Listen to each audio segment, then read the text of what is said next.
सतगुरु बाबा हरदेव सिंह जी महाराज अपने विचारों में फरमाते हैं कि असंख्य कुर्बानियों की बदौलत देश को सदियों की गुलामी से मुक्ति मिली।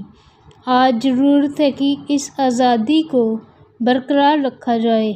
आज़ादी का मतलब निरंकुशता नहीं बल्कि मर्यादा के अंदर रहना है। आज़ादी के मायने एक निश्चित सीमा रेखा के अंदर रहकर मर्यादाओं का पालन करना है। यह मर्यादाएं सुखद और कल्याणकारी होती हैं, किंतु जब उल्लंघन होता है तो उसके दुष्परिणाम भुगतने पड़ते हैं। नमस्कार, धन निरंकार जी। मैं श्वेता वर्मा आज आप जी के सामने आज़ादी पर सतगुरु बाबा हरदेव सिंह जी महाराज जी के विचार आप जी के समक्ष रखूंगी। आप जी प्रवान करना। सतगुरु बाबा हरदेव सिंह जी महाराज ने आज़ादी का सदुपयोग करते हुए देश, समाज और मानव जाति के हित में सार्थक कार्य करने का आह्वान किया और कहा कि केवल अधिकारों की बात नहीं अपितु कर्तव्यों का भी एहसास रखना है। सतगुरुदेव हरदेव जी ने कहा कि बाबा बूटा सिंह जी से सत्य की अनुभूति करके बाबा अवतार सिंह जी ने सत्य प्रचार के अभियान की अगुवाई की तथा दृढ़ता के साथ बुलंद आवाज़ में सत्य संदेश को जन जन तक पहुंचाने का बीड़ा उठाया। उनके साथ ऐसे उत्साही महात्मा भी साथ आए जिन्होंने इस मुहिम को आगे बढ़ने में योगदान दिया। आज हम आज़ादी का पर्व भी मना रहे हैं। जहां सदियों की गुलामी से देश को आज़ादी मिली, वहीं देश का विभाजन भी हुआ।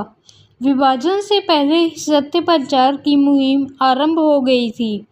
विभाजन के बाद केवल दिल्ली ही नहीं बल्कि देश के विभिन्न प्रांतों में जाकर बसे महापुरुषों ने स्थान स्थान पर लोगों को सत्य ज्ञान से जोड़कर भ्रम भ्रांतियों से उबारा। कठिनाइयों के दौर से गुजरते हुए उन्होंने उत्साह, भोला भाव व सादगी को कायम रखा।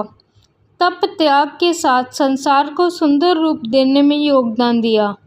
मुक्ति के लिए ब्रह्म ज्ञानियों का संग करने की प्रेरणा दी। अज्ञानता के भ्रम बंधनों से निजात दिलाने का प्रयास किया। देश तो आज़ाद हुआ, लेकिन आज भी क्षेत्रीयता, जाति पाति, तेरे मेरे, काले गोरे, अमीरी गरीबी आदि तमाम प्रकार के बंधन में लोग जकड़े हुए हैं। इन बंधनों से जिन्हें मुक्ति मिल जाती है उनका जीवन सार्थक हो जाता है। आज़ादी और अधिकार की बात होती है। आज़ादी का सही दिशा में इस्तेमाल होना चाहिए। अधिकारों के साथ जो उत्तरदायित्व है उनका भी एहसास रहे। हमें महापुरुषों का दर्जा मिला है। अब यह हमारी जिम्मेदारी है कि हम इस दर्जे को बरकरार रखें।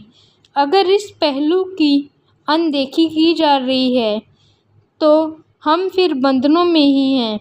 सबसे विशाल है परमात्मा। इससे नाता जोड़कर ही मोक्ष की प्राप्ति के हकदार हो सकते हैं। निरंकार परमात्मा की अनुभूति हुई है। इससे जुड़े रहने पर जहाँ मुक्ति मिलती है वहाँ इसके बंधन में रहना भी ज़रूरी है। इसे ही जीवन का आधार बनाना है। अगर हम बंधन में नहीं रहेंगे तो कभी भी मुक्ति के हकदार नहीं हो सकते। इसी संदर्भ में कहा गया है कि मुझे इतनी आज़ादी हो कि मैं तुम्हारी कैद में रह सकूं। इतना आज़ाद ना हो जाऊं कि मुझे सतगुरु निरंकार का भय ही ना रहे। इसलिए यह अधीनता बहुत ज़रूरी है। धन निरंकार जी।